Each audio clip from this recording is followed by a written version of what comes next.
Okay, let's take a look at this doozy of a sentence over here. So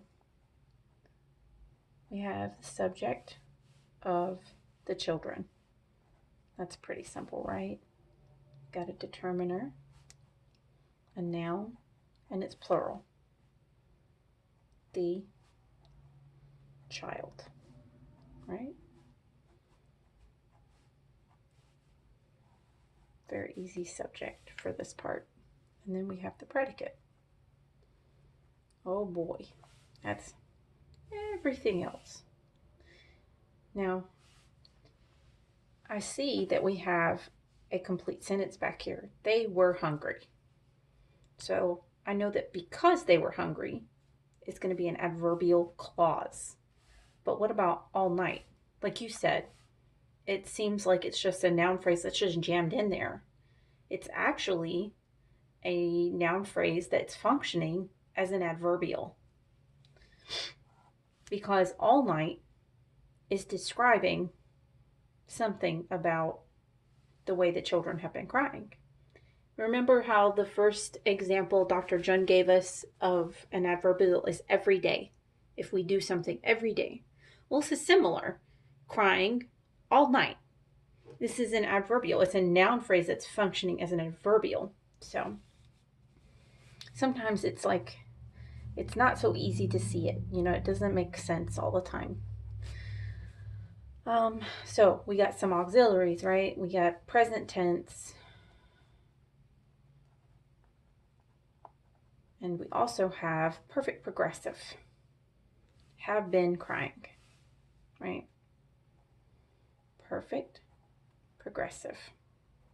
But I'm going to go ahead and put the verb phrase part up. We have to be crying, right? We have now Dr. Jun said that this once it's part of the perfect progressive, the be goes over here under the perfect progressive. It's part of the auxiliary.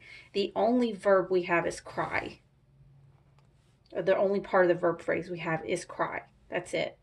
But we're going to write it like this. This is have been crying. And we just put things like we point arrows at things where they belong, right? We know that that goes there, but it also goes to the en, right? And then the progressive is be, and it's also the ing. And then the verb is cry. It's a lot. This is a messy sentence for me. It was less messy on OneNote though. Okay, so now we got that. We got the verb phrase out of the way. We got the auxiliary out of the way. All we're left with is our adverbials now. And I think, I don't know, kind of want to put them down here so we have more room. What do you think? So we're going to do our first adverbial, which is a noun phrase. It's got a determiner and then the head noun, all night. Adverbial, and we're just going to go boom up to the predicate. And then we have a second adverbial, and it is, I'm sure you guessed, it's the adverbial clause. And the adverbial clause consists of, I'm going to come all the way down here. It consists of an adverbial subordinate, I think, is what it's called. I know it's because it's part of the adverbial clause. And then what else? They were hungry, which is a sentence, right? So we're just going to put like S for sentence. Remember with the little apostrophe. Now that's when we need it. And that sentence has subject and predicate. Subject is they, which is the pronoun. They. Boop, boop, boop. Predicate, always, right? Always auxiliary and verb phrase. Always write that down.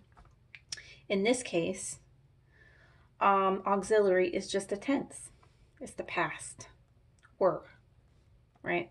And that's a be verb. So we know that there's I think, is it a copula or copula? B. It's a B verb. That's all I know. And then we have, oh, let's squeeze it in here. We got an adjective phrase. And then that adjective phrase just consists of the adjective hungry. And that's it. Just make that part of the verb phrase, which is part of the predicate, along with the auxiliary. And I think we've connected all the dots, right? Ta-da!